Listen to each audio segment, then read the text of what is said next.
विद्यार्थियों, स्थानीय अंतरतम्य सूत्र के बाद यण संधि के अंतर्गत अंचिचय सूत्र आता है।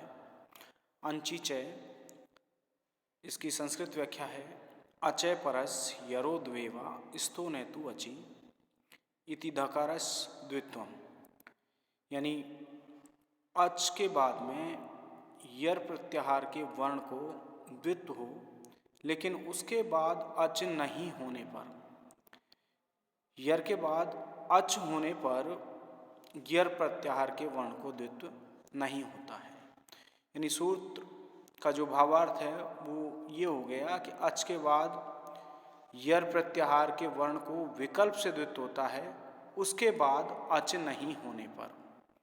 तो हमारा जो रूप सिद्धि थी वो सुधि प्लस उपास्य में सूद है ये प्लस उपास्य, ये जो ये है इकार के स्थान पर जो ये आदेश हुआ है ये पिछले सूत्र स्थानीय अंतरतम्य से हो गया।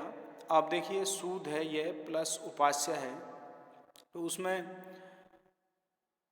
सु ध ये प्लस उपास्य होगा, क्योंकि यहाँ पर सु में स्थित उकार अच है और उसके बाद यर प्रत्याहार का वर्ण ध है और उसके बाद में जो ये है वो अच नहीं है, इसलिए यहाँ पर इस स्थिति में विकल्प से द्वित्व होगा। तो सु ध ये यानी कि यहाँ पर जो धकार है उसको द्वित्व हो जाए, इति धकारस द्वित्वम। तो धकार को द्वित्व हुआ, सु ध ये प्लस उपास्य हो गया और द्वित्व के अभाव में सु ध ये प्लस उपास्य ऐसी स्थिति होगी। अब देखिए अंचिचय सूत्र से यर प्रत्याहार के वर्ण को द्वित्व होता है, वो किस स्थिति में होता है, यानी यर प्रत्याहार के पहले तो स्वर हो लेकिन बाद में स्वर नहीं हो, इस स्थिति में यर प्रत्याहार के वर्ण को द्वित्व हो जाता है। अब अगला सूत्र है झलाम जस झसी। तो इसकी संस्कृत व्याख्या है स्पष्टम इति पूर्व धकारस दकारे। ये स्पष्ट है कि पूर्व जो धकार है उसके स्थान पर दकार आदेश होता है।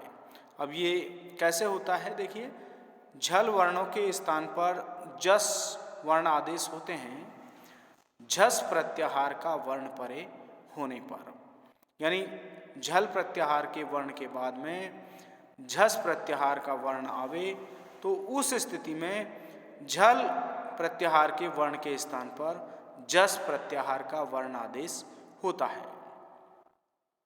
अब देखिए झल के अंतर्गत कौन कौन से वर्ण आते हैं, यानी शुरुआत में झल प्रत्याहार आएगा, उसके बाद में जस प्रत्याहार आवे तो उस झल प्रत्याहार के स्थान पर जस प्रत्याहार के वर्ण आदेश होते हैं। ये सूत्र का भावार्थ है। तो झल प्रत्याहार के अंतर्गत वर्गों के प्रथम द्वितीय तृतीय चतुर्थ वर्ण प्लस स है, और झस प्रत्याहार के अंतर्गत वर्गों के तृतीय वर्ण और चतुर्थ वर्ण आते हैं झस के अंतर्गत, और जस प्रत्याहार के अंतर्गत वर्गों के तृतीय वर्ण जय बै गे ड द ये वर्ण आते हैं। तो अब देखिए यहाँ पर जो सु द ध ये प्लस उपास्य ये हमारी रूप सिद्धि की स्थिति है। तो इसमें पूर्व धकारस दकारे ये जलाम जस झसी सूत्र से होता है। तो इसमें सु द ध ये प्लस उपास्य, यानी पहले वाला जो धकार है उसके स्थान पर दकार आदेश कर दिया, यानी झल वर्ण धकार के स्थान पर जस वर्ण दकार आदेश यहाँ पर हो गया। तो हमारी जो रूप सिद्धि है वो ये होगी सु द ध ये प्लस उपास्य। अब अगला सूत्र है इसमें संयोगांतस्य लोप है। तो इसकी संस्कृत व्याख्या है संयोगांतम यत पदम तस्य लोपे स्यात्, यानी जो पद संयोगांत हो उसकी लोप संज्ञा हो।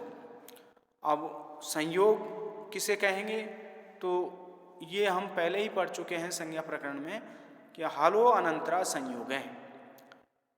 अब संयोग क्या होता है? अजबी व्यवता हलय संयोग संज्ञेषु, अचों के व्यवधान से रहित हल वर्णों की संयोग संज्ञा होती है। तो शुद्धि प्लस उपास्य का जो हमारा रूप चल रहा था, उसकी जो सिद्धि चल रही है उसमें सु दै ध ये प्लस उपास्य है। उसके अंतर्गत यहाँ पर दकार धकार और यकार, ये तीनों वर्णों के बीच में संयोग संज्ञा होगी, क्योंकि इनके बीच में कोई स्वर नहीं है, लगातार व्यंजन वर्ण आए हैं, इसलिए यहाँ संयोग संज्ञा होकर के इनका लोप प्राप्त है। लेकिन अगला सूत्र इसका बात करता है, वो सूत्र है अलो अंतस। तो अलो अंतस क्या कहता है? इसकी संस्कृत व्याख्या है षष्ठी निर्दिष्ट अंतस्यालादेश स्यात्, षष्ठंत पद के स्थान पर जिस आदेश का विधान किया जावे वह आदेश उस षष्ठ्यंत पद के अंतिम वर्ण के स्थान पर होता है। अर्थात जो लोप का आदेश उस पद के अंतिम वर्ण के स्थान पर लागू होता है।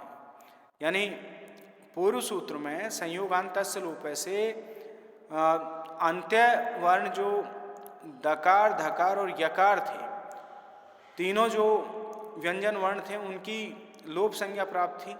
लेकिन यहाँ पर तीनों वर्णों का लोप नहीं होकर के केवल अंत्य अलवर्ण जो यकार है उसके स्थान पर ये लोप संज्ञा का सूत्र लागू होगा।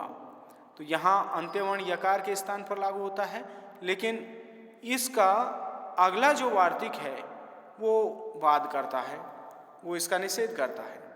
तो ये वार्तिक है यण प्रतिषेधो वाच्यम।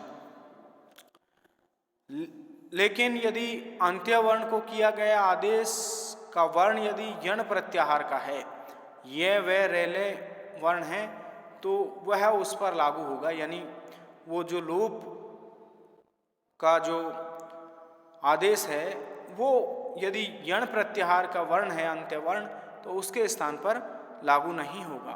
तो इस स्थिति में सु दै ध ये प्लस उपास्य, और ये तो सुदद्युपास्य में होगा, और शुद्युपास्य में सु